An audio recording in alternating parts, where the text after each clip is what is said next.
I just love people. I love connecting with them. I love helping them. It's easier to ask for forgiveness than permission. I built trust with them because I genuinely cared about what was important to them. Decision makers in general have more ways to be innovative because they're trying to evolve the organization. Grinding it out is not the answer. It's about sustainable habits, figuring out what's the most important thing now and next. The person who beats to their own drum is the happiest.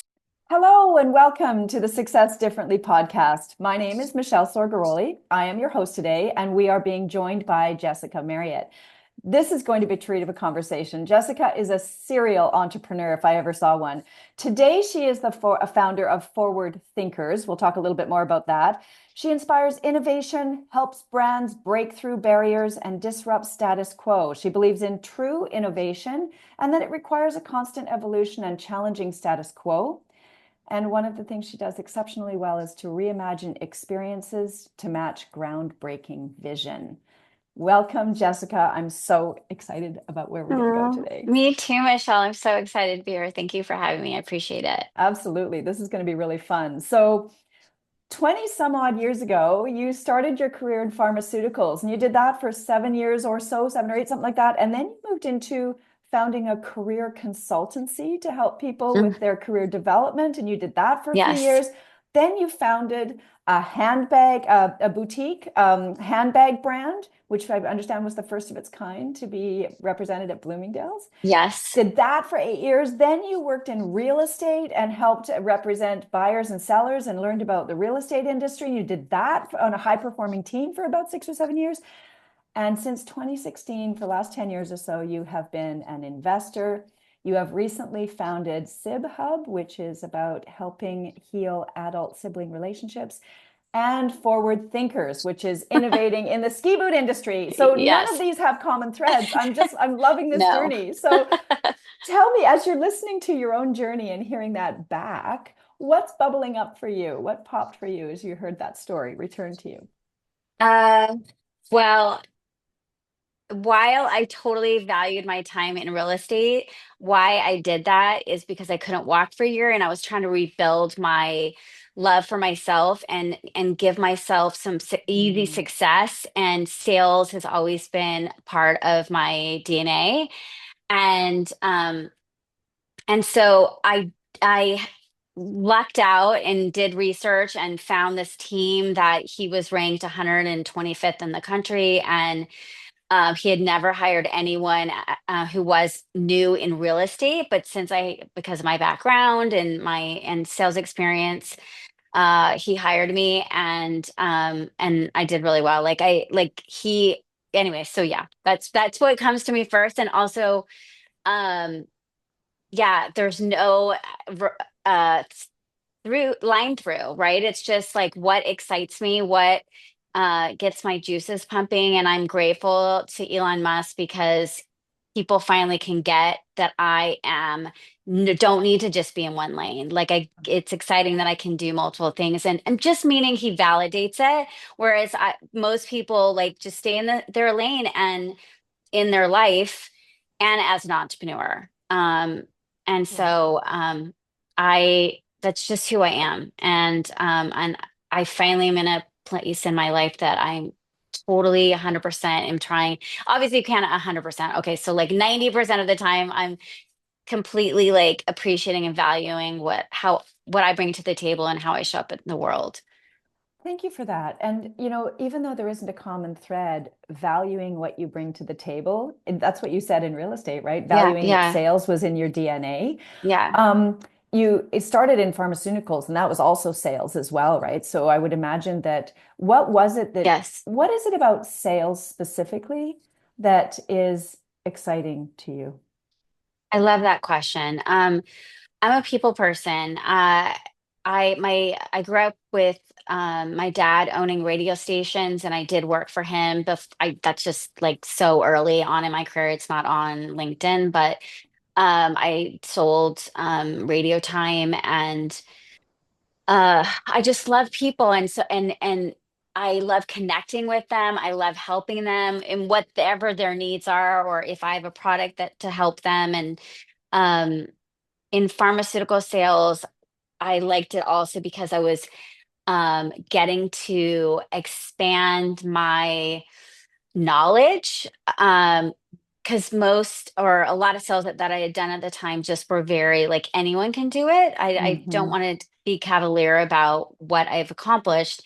And at the same time, in medical and pharmaceutical sales, you are talking to the most one of the most educated people in the world, right? Doctors. Mm, And so I was intimidated at first when I was studying before I became when I was in the training program of course. and studying it. Mm, And they give you this huge breadth, but why I did well at it is because it's not like taking biology in school where you have to learn this whole book of random facts. And it's really they give you the science of the specialty that you're studying. And so I focused at the beginning in women's health, and then you learn about your medicine that you're going to be selling, and then I took it a further step, and a lot of pharmaceutical reps don't do this, but I um, researched what my other physicians and other people outside of the United States of how they were using my medicine and other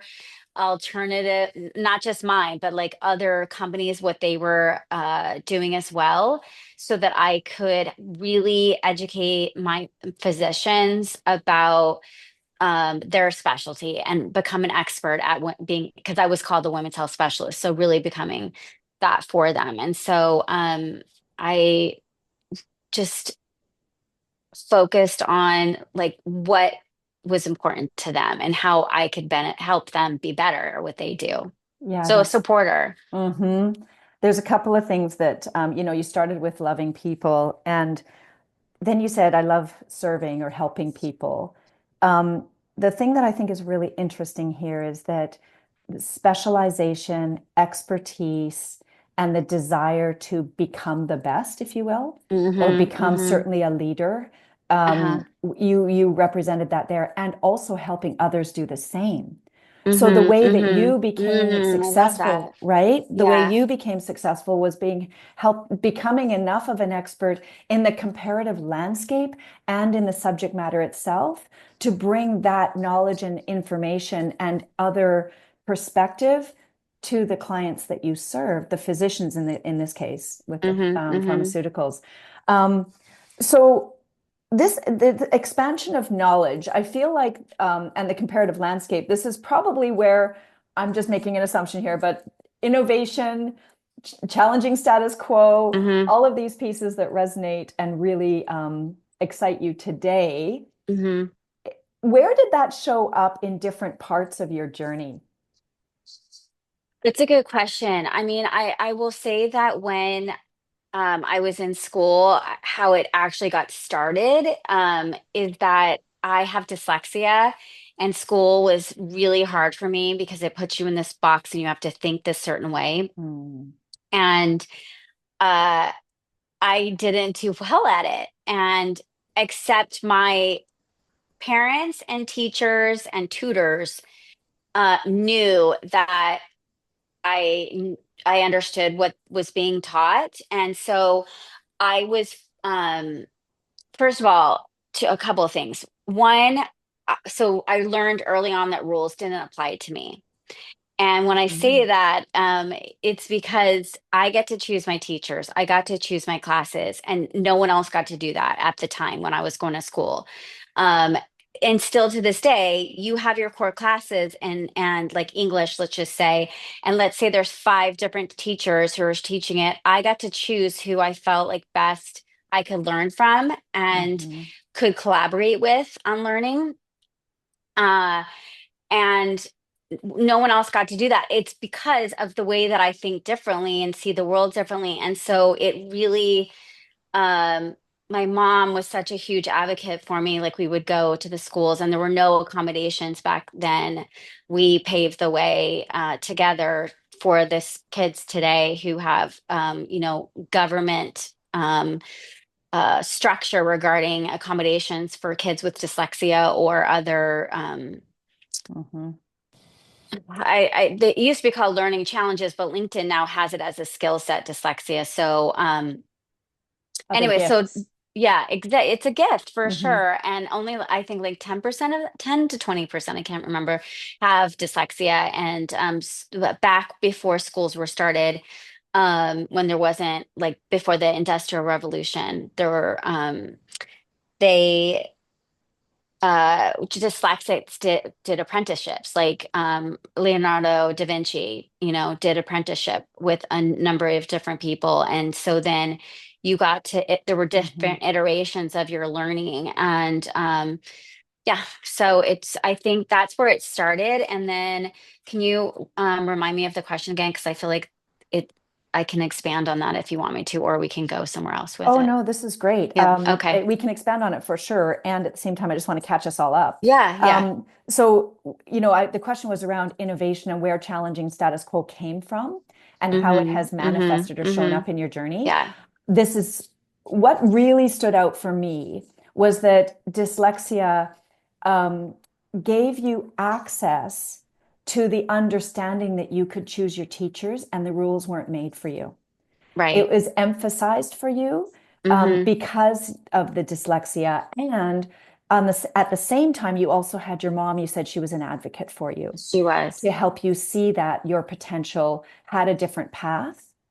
And what I'm thinking here is so many entrepreneurs who are not, I want to say, gifted with the opportunity to be challenged that way, to see that the Mm-hmm. rules Mm-hmm. are not made for them, and to see and to have an advocate for them, will take the more traditional path without question. Mm-hmm. Mm-hmm. So I'm seeing that you learned very early on that you were in a position of choice, that you were the Mm-hmm. Mm-hmm. driver, and that Mm-hmm. you could design your experience. Absolutely. I love how you said that. Yeah, I agree with you. So That's in beautiful. So different iterations of learning. mm-hmm. So Mm-hmm. take us from that time to where you are today. Like, how has this continued to be a thread in your journey?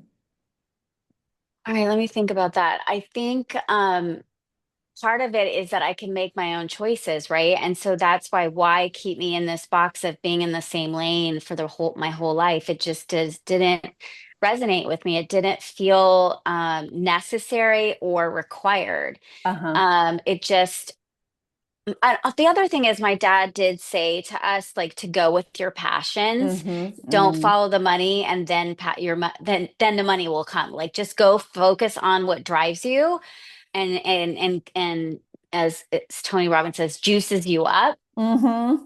Uh and and then it will come. And so just find believing in that and in myself, no, and having this knowing that I've had it my whole life and of this is what I'm supposed to do and I paid attention to it. I think that really, Mhm.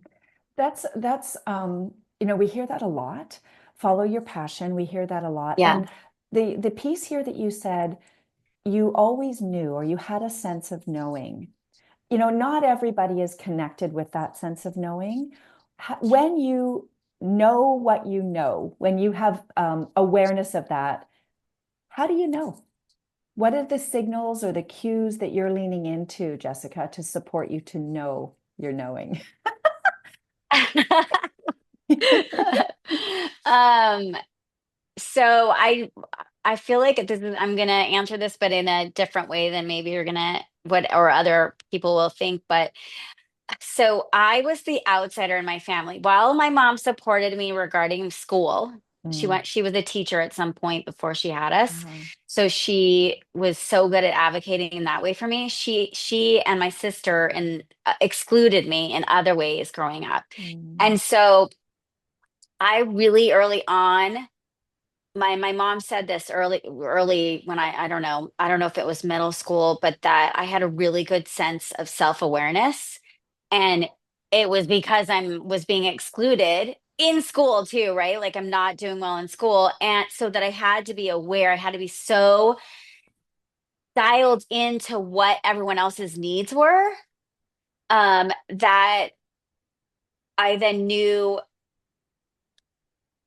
I could listen to my own voice too at the same time. Although in many respects, I didn't Um, it's really, I did listen to myself, and I do have always had this knowing. At the same time, I didn't trust it at all, the whole path. I will say that. Yes. Mm. Um, Can you expand on that? Yeah. because of being excluded. And then I ended up marrying someone who also excluded me. That's just Mm. um, I wasn't even aware of it, of course, at the time. Right. And so not until recently, and I've had this knowing, but at the same time, again, it's like this push pull thing, right? And so I think really maybe when um this is such a great book in the title. There's too much science for it, and the way that he explains it isn't very inviting. But Power versus Force. I don't know if you've heard of that Mm. book, and it's about taking ownership of your power versus pushing yourself. And I think um, when I read that book, it helped me distinguish between both of those because in sales you somewhat are pushing, right? Like you don't need to be. I made it about the relationship, but you're also like, I need you to do this for me at the same time. That's in there, but it's like Right. I'm still doing, like, I had this one doctor that wrote like 2% of my medicine, which means last resort. She wrote it.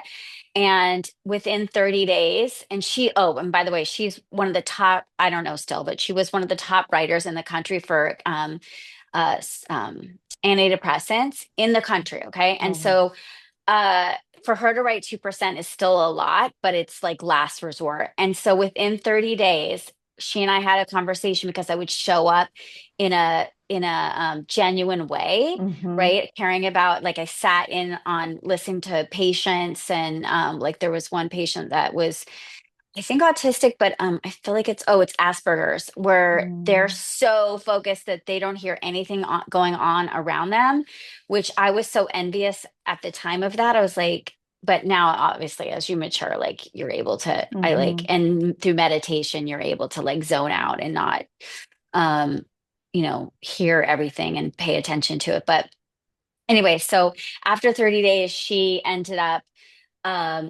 yeah, she said, I don't write your medicine really, Jessica. And I'm like, I know why. And then she told me, and I was like, okay, I'll fix it. And um I did something. So I also learned in sales it's easier to ask for forgiveness than permission, which I love, because it again just goes further into disrupting the status quo and Mm-hmm. like just doing what I feel is my knowing, my universal Mm-hmm. truth of knowing what I should be doing. And so I cut up. I didn't take the medicine out of the blister packs. Okay, I just want to say that I didn't disrupt the in what's the right word, like the quality of the drug or anything like that. So I kept it in that, but I cut it. It was like a like a, I don't, let's just say a rectangle, right? And Mm-hmm. so week one, week two, week three, week four, and it was just confusing for the patients. And and so I cut them up and I put them in, separated them, and I put them in Ziploc baggies and labeled them. And okay, this is, I don't know. First, I like when I'm explaining this, it sounds confusing, but at the time it was really easier for Mm-hmm. the patient to understand. And literally in the month that I saw her, then she started writing 20% of my medicine, and all the other drug reps were like, why are you writing this? Like, why are you, Right. because then their medicine went down of being written. Right. Anyway, so I just really took care for her and her patients. And then she ended up, this is so shocking to me, even still when I say it, when it comes out of my mouth. She ended up letting me see patients without her there, right in patient charts. Because at that time I started my career in women's health in the Bay Area. And then I ended up in Houston, selling psychiatry and dermatology. And so um, I knew more about women's health than she did. And when women go to have hysterectomies on, all the hormones, everything, and she didn't Mm-hmm. know that much about it. So then she let me write and see patients and talk to them and tell them what they need to go tell their OBGYN. And yeah, it's just shocking to me, but but she trusted me, right? Right. And I was like, really, I'm gonna write in this for this. Like, it was anyway. So Yeah.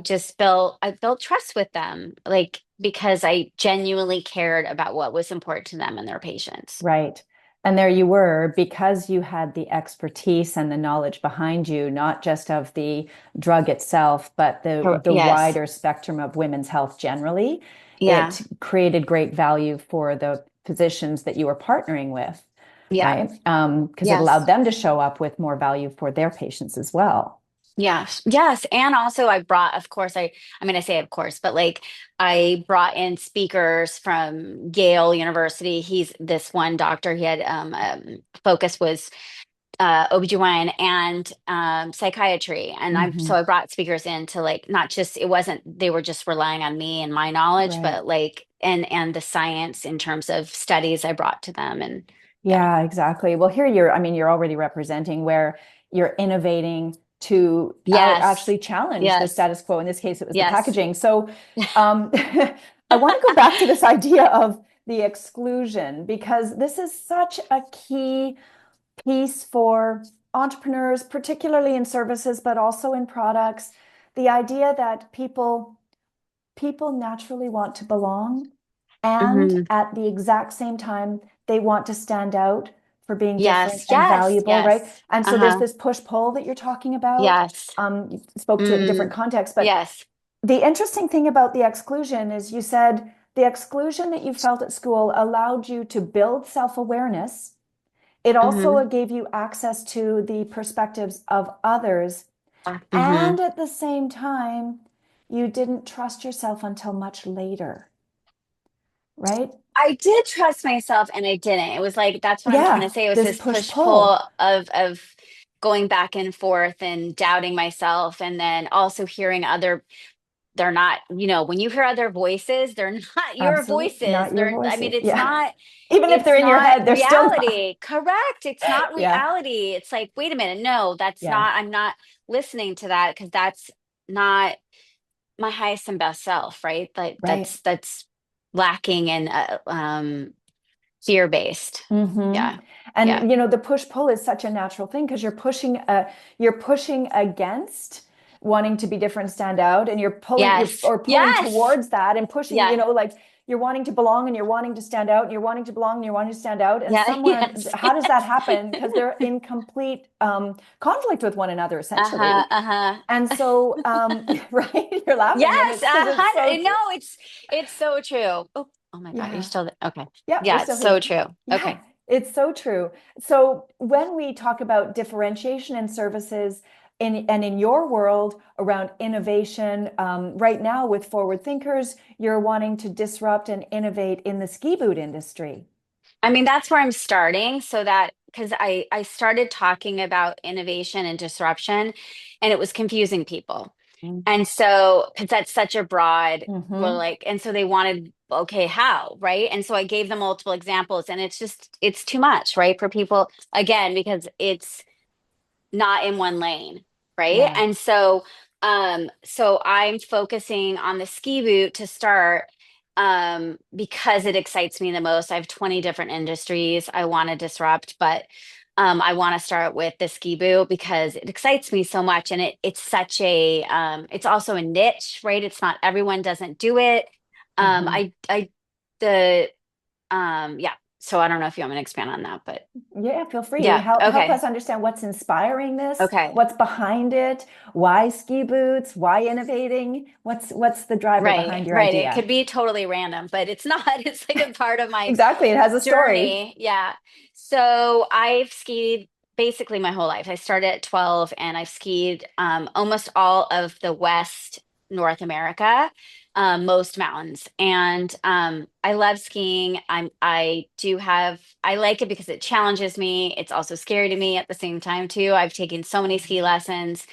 Um, and I couldn't walk for like a year, 10 Yeah. years ago, because I had breast implants that were toxic for me. They're not toxic for everyone at this point. I just want to say it that way. Because as you continue to have them in your body, they Yeah. can become toxic for a lot of women. And so my whole body swells up, like my feet, ankles, and calves.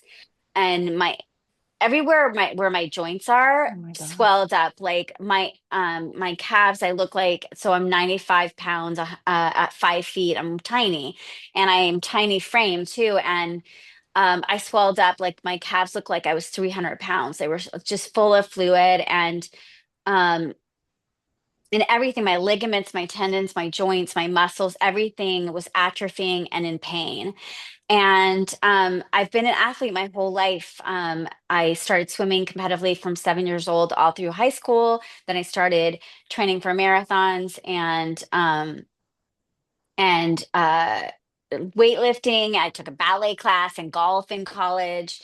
And so to peel again, because I refuse that that's how Mm, the rest of my life was going to be. So many people just accept that.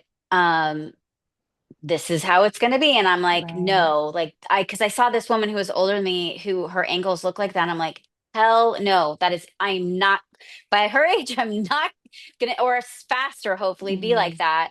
And I didn't even know that it was breast implant illness at the time. So that's why it took me, when I say 10 years ago, and I still have some pieces of my body that are wow. healing, but I just in 2020 realized it. And had them out.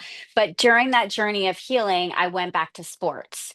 Mm, And I did Orange Theory Fitness for 2.5 years. I hired a trainer. I did breath work and mm, movement. And finally, I went back to skiing. And um, I'm putting on the ski boots, I'm skiing, and I'm like, oh my God, I'm in pain. Wait a minute. This felt like this. Well, it felt worse when my body was, like this, but it still was extremely uncomfortable before when I was an athlete. right. And then I'm like, wait a minute. And then hearing my kids complain about how they hurt, I'm like, wait a minute, everyone's experiencing this. Yeah. So, right. So that's just how, like, what happens for me. I'll experience pain or a bad experience, and I'm like, wait, what's the solution to this, right? Mm, And not always, to me, impact is very important, has always been a part of my life. It's not always like um that I'm going to go after once hmm. I have the solution for it. But uh like I said, I have 20 different industries I want to disrupt, and I feel like most of them, let's just say 15 for sure, are like big impact. Yeah. Yeah. So that's Amazing. why ski boots, Yeah. because they're, people get like bruised shins and their toes bleed and all these different things. And so my ski boot will be adaptive, and through AI, or also through an app that you can adjust yourself based on your arch and different places inside the boot. And I want to change the outside too. And that part I am also open, when I find my strategic partner in the next month or two, Hmm. that I'm open for the outside of it to evolve. I do have some really good ideas, and at the same time that I'm really want to collaborate on the exterior of the boot. But the whole Yeah. process of putting it in, put your foot in, and also being uncomfortable inside is like my core of what I Right. want to fix. I think there's an interesting piece here. You've mentioned it a couple of times. We haven't yet touched on it, and it's the value of partnerships. And where I want to link these two ideas, or link ideas, is I want to hear about partnerships because I know they're a huge, huge part of your success in the past, Yeah. particularly with your handbag boutique, your boutique handbag story. But the thing I want to highlight is around coming. I want to come back to this idea of exclusion and belonging, Mm-hmm. because I I think love it. it's such partnerships, Totally. right? You see where I'm Yeah. going with it. So Yeah. this idea that we need to stand out, so we develop things that cause us to be different and differentiated in the market, whether it's product or service, it doesn't make any difference. And at the same True. time, we want to belong. And I'm wondering what you think from your experience the role of partnerships. You describe partnerships as global leaders who have impact, like-minded visionaries, strategic partnerships. This is the kind of Mm-hmm. language that Mm-hmm. I've heard from you Mm-hmm. before. Mm-hmm. How does that support this idea of building something together? and sense of belonging versus exclusion when you're innovating and doing something so drastically different? So I will say, because I haven't found a strategic partner yet, I'm feeling excluded. Uh-huh. Right? Feeling the Okay. angst, which is a good Isn't thing. that Like I need interesting? the push. Yeah. I obviously like I'm really am trying to not need um the uh my sister says like I need some antagonist, right? I need some antagonist to Uh, like feel. I really am working on that to not need that anymore. I want to have fun, enjoy my journey. yeah. And at the same time, like if I don't get some irritation, then how can I innovate, right? Like if I don't have Hmm. a bad like I have something with the airline industry that I want to disrupt with them. Anyway, so all right, so your question is how, so it's belonging is that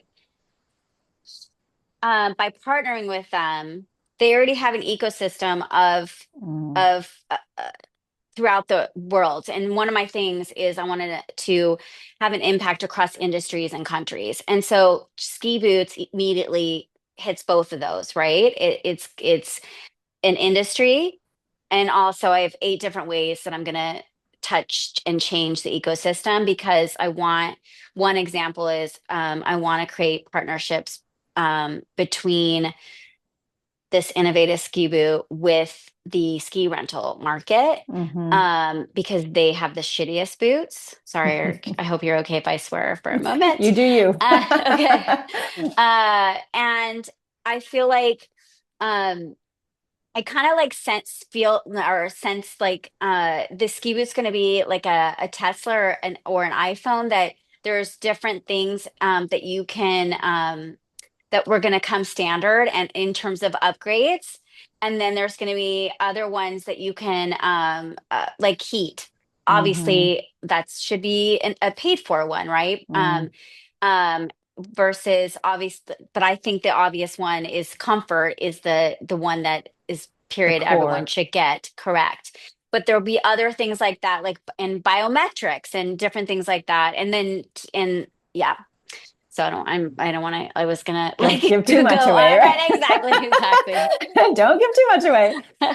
Yeah, exactly. No, the idea, I love the idea. And you mentioned the strategic partners because you've experienced these before in your handbag Yeah, initiative. yes, yeah. The value of that strategic partner and how that when you're doing something different and you are disrupting or innovating in an industry, how does how do strategic partnerships and like-minded visionaries who become part of your ecosystem, how do they support your differentiation strategy from your perspective?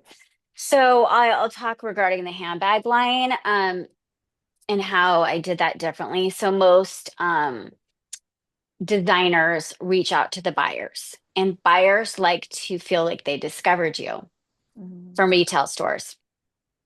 And and so they don't want you to reach out to them, Right. right?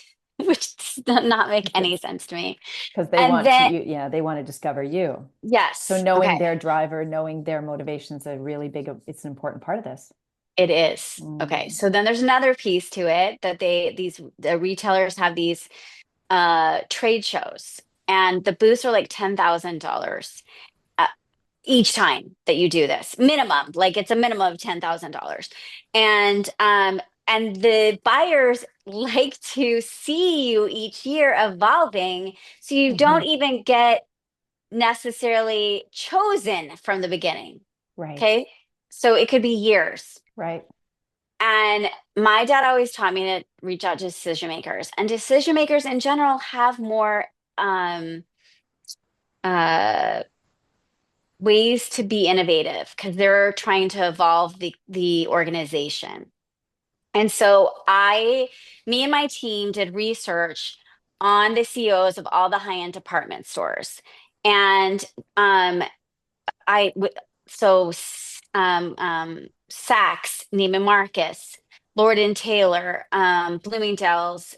Macy's because I'll explain why in a minute. And I don't know if I already said Nordstrom. Anyway, oh, Lord and Taylor. And so we did research on the CEOs to find a commonality between them and me. Mm, And we found one with all of them. Even if it was as simple, I think the Saks CEO, she loved handbags, right? And that's what I was creating.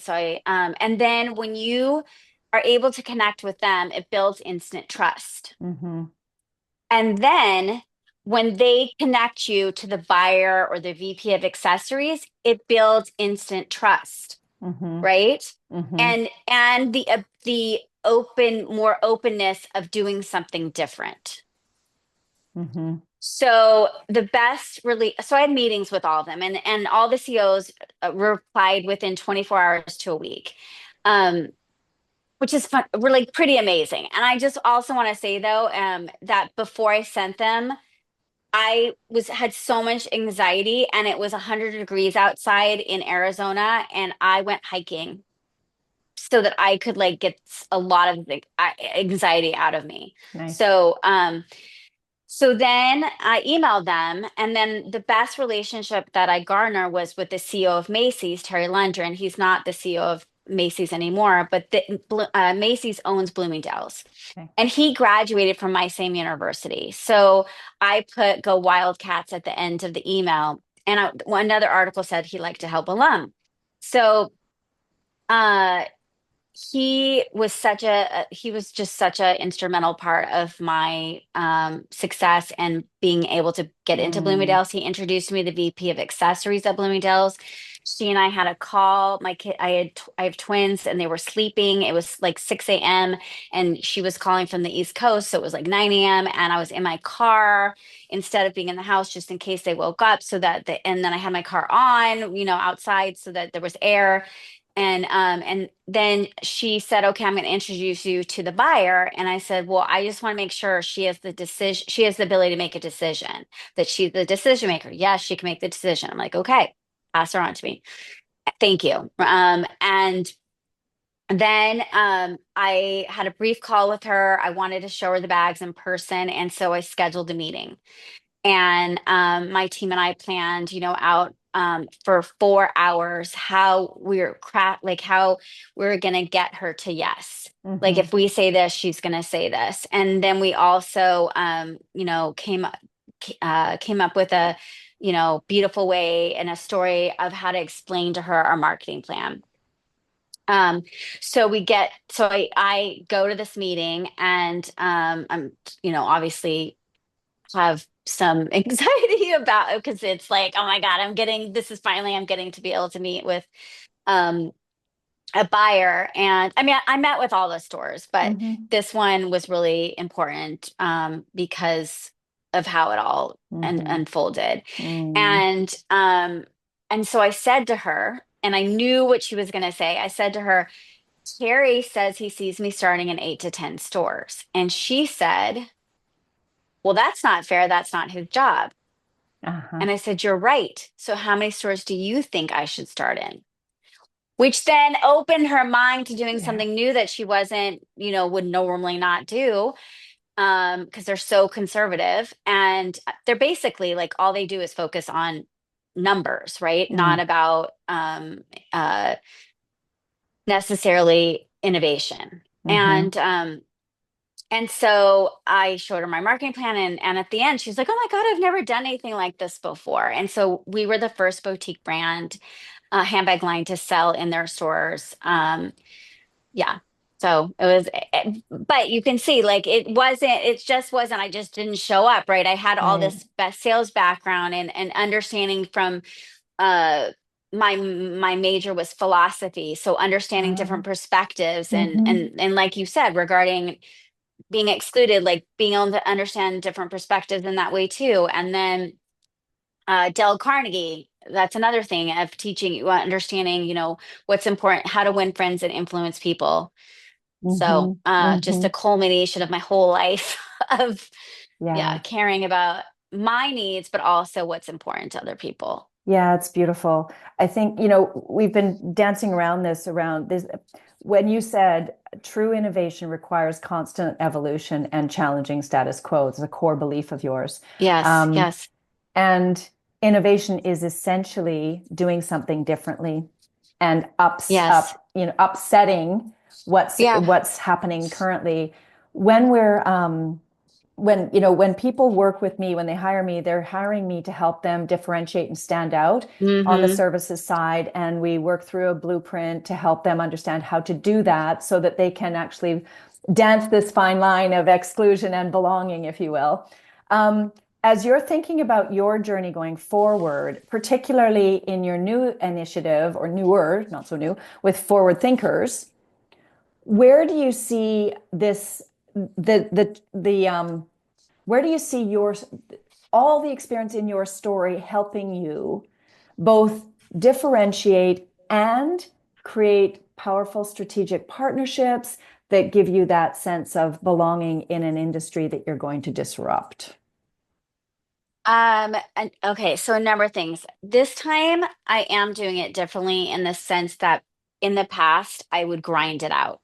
Like for I Uh, had my handbag line for 8 years and I was exhausted at right? the end. Yeah. Yeah, I was so it just is not the way to do it. I understand when you're younger that it, and also even investors and VCs like talk about it, and that you just got to grind it out, and I that is a very masculine thing to say, so I'll say Mhm. that first. And at the same time, I still feel like this applies to both men and women, that grinding it out is not the answer. It's about sustainable habits that Mm, you can stay on this path. And not only that, but have fun. Like right? this is supposed to be fun. And um I love that. yes, And and I just yeah, to yeah, tell just me. I want to hear keep going, Yeah, yeah, but yeah. and Yeah, I just want yeah, to yeah, highlight yeah.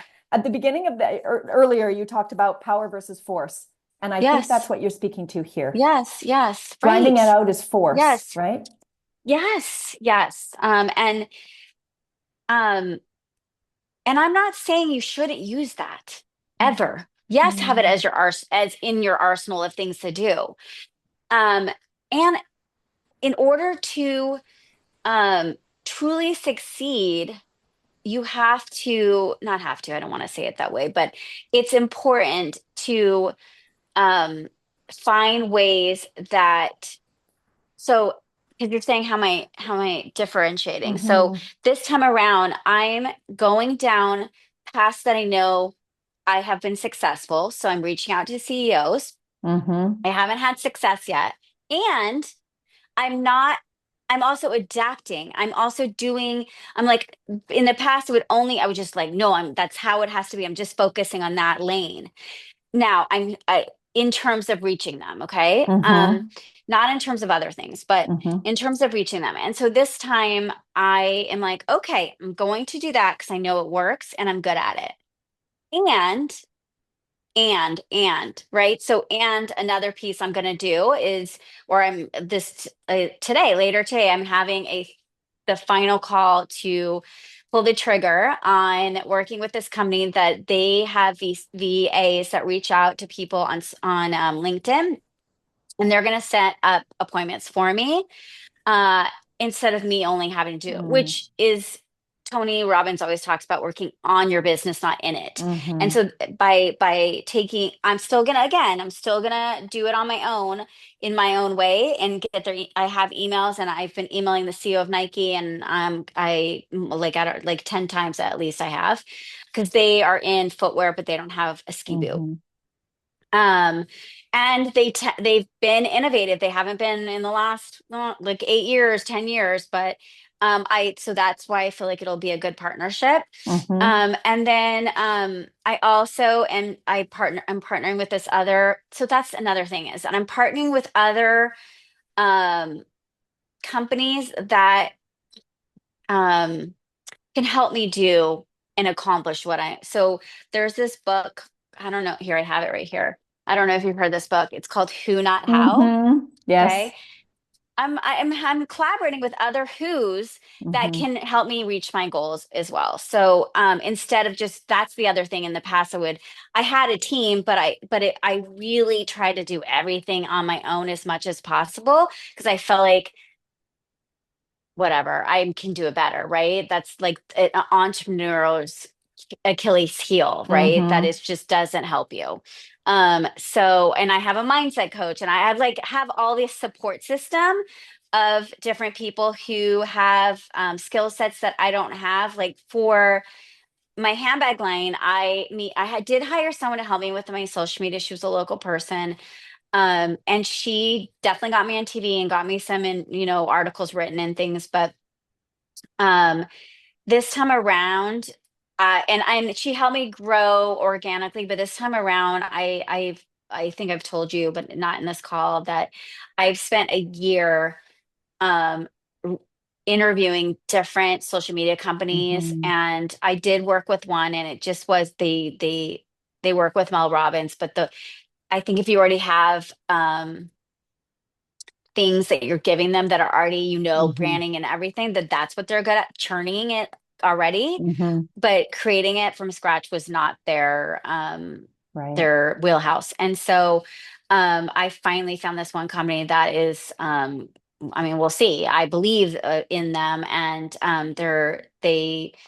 there's so many different pieces in social media that touch points that they're going to help me in addition reaching out to they help me. I don't know how to explain this, but like they'll be booking appointments for me too. Right. So Yeah. yeah, yeah, Partnerships. yes, And yes, yeah. yeah, so, So go ahead. What did you want to say? so that's how I'm differentiating myself this time differently than in the Yeah. past, um from my old self, right?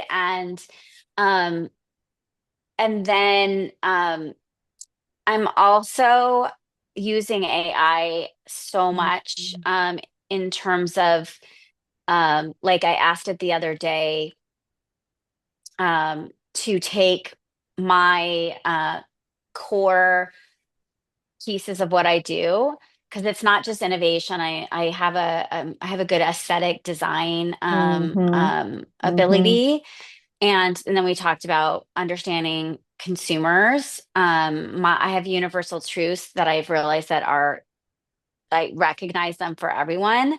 Like we all, if you have an iPhone, everyone knows that the picture organization is the worst. And it's not, it's so disorganized and it just keeps getting worse. And I have like 10,000 photos. So there should be a way to organize it. Yeah.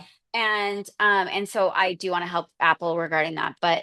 Um, but I had a point that where I was going with that. But anyways, It's um, That's the entrepreneurial mind right there. yeah, Thank you for bringing that yeah, forward. yeah, It's yeah, beautiful. It's so many ideas and just go yeah, down a rabbit hole, find a new one, right?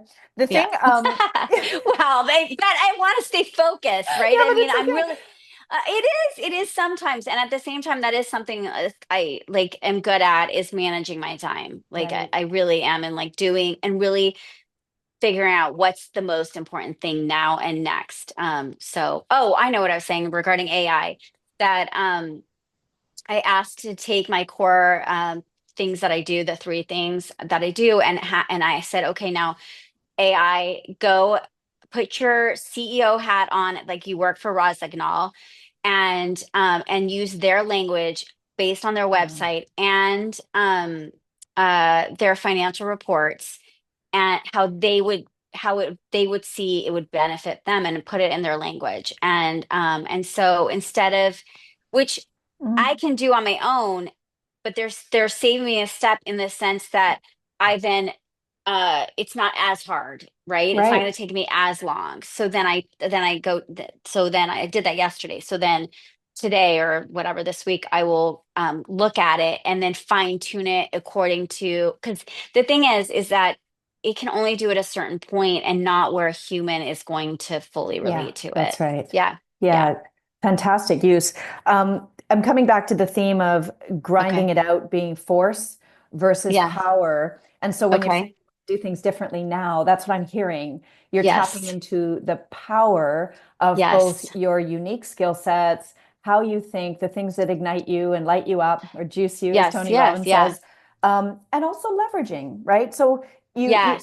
talked about a few things. You said doing what's worked, and what you're good at, but also adapting to new environments and recognizing that there may be behavior changes or sustainable habits that you need to do differently from what you've done in the Yes. past. Yes. Yes. You also talked about leveraging others' talents, sort of the who, not how idea, tapping into partnerships that will help you accelerate your journey and get there faster because their ecosystem is part of your belonging, if you will, as opposed to excluded from your thinking and desire vision, if you will. That making sense? Is that Yes. what I'm hearing? Absolutely. And Yeah. No, then I'm liking it. tapping into I like support how you're systems. saying it because you're also saying it differently. So I like Mm, it. I like hearing it. Like that's another like with I don't know if it's because dyslexia or what, but like when I hear it from someone else sometimes, like it just I'm receiving it, right? Versus right. just it already being a part of me. I don't Right. Yeah, sometimes, well, it helps to have things mirrored back. I think we all Yeah, benefit yes. from just it's, mirroring back what we've heard or what we've experienced, and we can process differently because now we're an observer as opposed to a participant, Mm-hmm, mm-hmm, right? We're mm-hmm. just sitting and Yes, receiving. So it's a little bit different. Um, yes. yeah, beautiful. So you've got so many ideas and so much on the go. As you're thinking about your journey and what we've talked about today, I'd just love for you to highlight for us what has been a highlight for you in this Okay. conversation.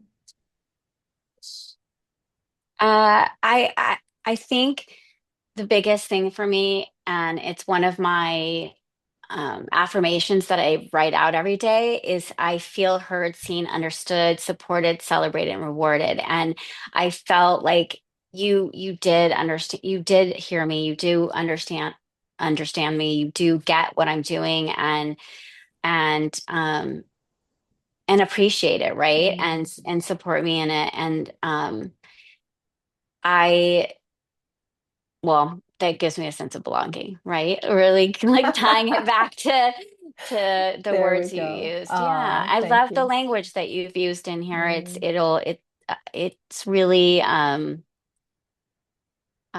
it feels good. Like it's very warm. I'm getting like a good feeling regarding it. And it's different language than I've used. You've used my language, but you mm, also have used different language. And I mean that's how we grow, right? Is mhm. to learn from other people. Yeah, well, I've learned a lot from you today. I loved a few things that you talked about. I, jumped on a couple of ideas. Um, the one that really stood out for me, other Hmm. than force and power, it was reinforced strongly for me to in that sense of again, um, exclusion and belonging. That kind of they kind of Hmm. dance together a little bit because Totally. Love when we're that. excluded or when we feel like we don't belong, we try to force belonging. And of course, it never works. Mm-hmm. We can't Hmm. force belonging because we're being inauthentic and whatnot. So that exclusion creates an energy in us that is more forceful because we feel like we want to belong and we're trying. And yet, when we step into our power and really honor who we are Yes. authentically and show up with that genuine sense of knowing, sense of self, we actually have a powerful and magnetic and attractive energy that Mm-hmm. creates Mm-hmm. belonging Mm-hmm. naturally, which Mm-hmm. is just so, Yes. and this is all part of differentiation, which I think is fascinating. I also really appreciated, Jessica, you talked about strategic partners, and in the same sense, you talked about having an antagonist. And we kind of skirted over that. But this is also part of when you have something that you're going, you're wanting to be different. You're moving away from something, or you're pushing against something that is not what you Mm-hmm. want. So Mm-hmm. that antagonist can be a really powerful driver. But it only works for a while, right? It needs to Yeah. be the vision and the bigger purpose and all that other stuff. So it's really curious to me to pull those pieces out. So I want to thank you for that. Yes, I love that you brought that word in and I wrote it down because I feel like once you when you learn something, a new word or whatever, then you start seeing it, right? And so I want that to be a part of my vocabulary, Mhm. belong versus the exclusion. That's truly like when I say I love human beings, like that's what I Yeah. want, right? Is connection. And we all do. Mhm. And so that is going to be a new word. Not that I didn't use Yeah, this of word, but course. it wasn't a part of my ethos all the time. And so it's going to be. The other thing I want to say is I do have so many ideas, and the reason that I created Forward Thinkers as so that I could create an umbrella instead of Mhm. starting one company after another. So and anyway, so that's why I'm starting on one thing and then eventually be able Gorgeous. to evolve to other. Um, I just love how I feel like um, you said so many things so eloquently, and it's like evading me now to be able to summarize it, but I really appreciate it. And I'm excited to like go back and listen to Thank it. you.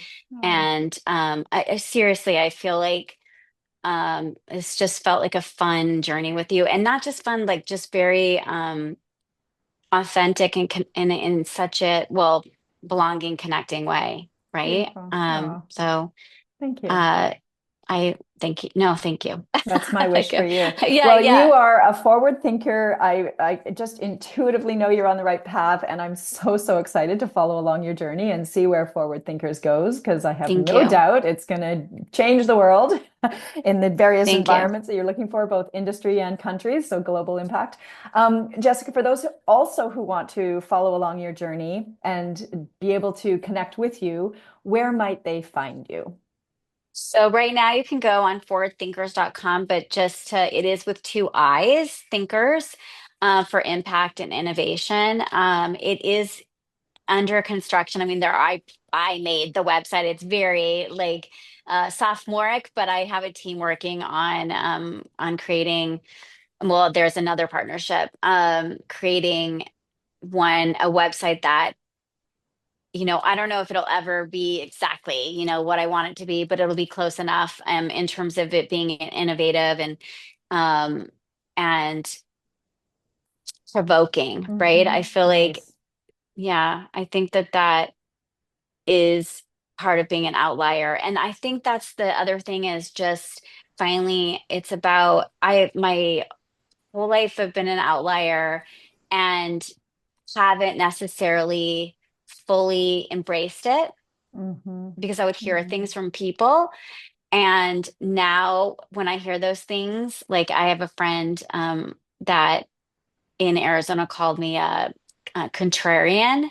Mm-hmm. And I'm not trying to be a contrarian. It's just that's how my brain works. And I, in terms of seeing things differently, we didn't argue. It wasn't like we were arguing Mm-hmm. and having, it wasn't combative. It's just she would see the world, like everyone sees it, status quo. And although she herself is an entrepreneur and very successful, um, it's just in a very conservative environment of what, that's what Mm-hmm. she's doing. And so um, I I've I sometimes piss people off and not intentionally, Right. and I'm accepting it. Like that's just and not again, I'm not trying to piss you off. Mm-hmm. Like, but things will come out of my mouth, and I am caring about other people, and I am conscious of a lot Mm-hmm. most of the time. But we all say things that are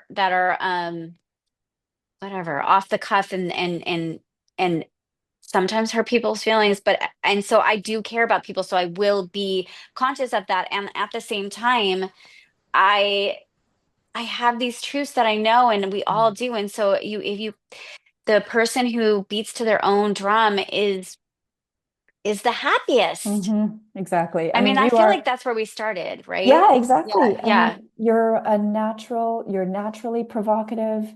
You're naturally challenging status quo. You're naturally trying to solve Hmm. problems, right? You're Yes. seeing, hey, this Yes. isn't working. This needs to be fixed. So Yeah. you have a natural orientation that way. Um, it would be like, when you've got a mind like yours, it needs to go and do stuff. You're Yes. right. Yes. It's Right. going to be innovative. It's going to be disruptive. You are going to do those kind of things. Yes. And you know Yeah. what? That's how the world becomes a better place. So Absolutely. We all have this Mhm. gift, right? Not Absolutely. my gift. You have your own gift, right? And Exactly. so I just am uh imploring and for people to find their power. Mhm. That Exactly. is what there is their own gift so that Yeah. they can enjoy life fully at the fullest. I mentioned this on another, not to you, but another podcast that I have this cleaning lady that in Florida who loves her job and Right. she has teams Hmm. and she's so grateful for and the way that she communicates and it's and that those are the people I want to work with, Right. right? Not that I want to, I mean, I can totally disrupt cleaning. I feel like there should be like whatever, but I'm just saying like the point is that I want to work with other people that um are excited about innovating and believe in my vision and want to help make it a reality together, right? Hmm. This is a win-win. This is about driving revenue and not just and in where we both are having wins. And Hmm. when I'm talking about working with the Goliaths, right, and I'm the David,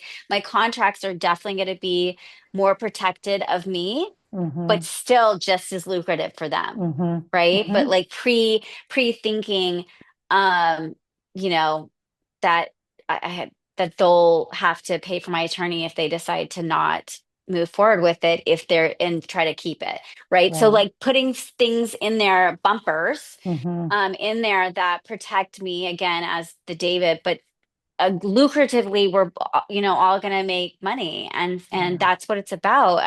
There's a saying or some people I've heard this that would you rather make $10 or a million with by sharing it, right? Yeah. Like by sharing the Yeah. amount. And I'd rather share it. I don't Yeah. doing it alone is not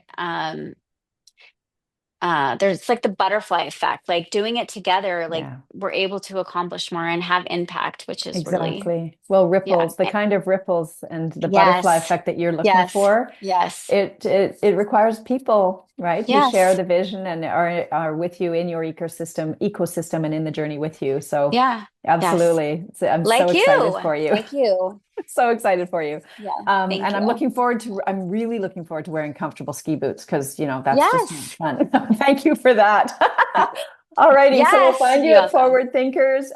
Thank you so, so, so much, Jessica, for being here today Thank and for you so, sharing so your much, wisdom and Stephanie. experience. It's been a I delight. miss Stephanie. I'm sorry, Michelle. It's all I'm good. sorry, Michelle. I met someone, Stephanie, yesterday. That's okay. Um, Sorry about that. Thank you, Michelle. You know what?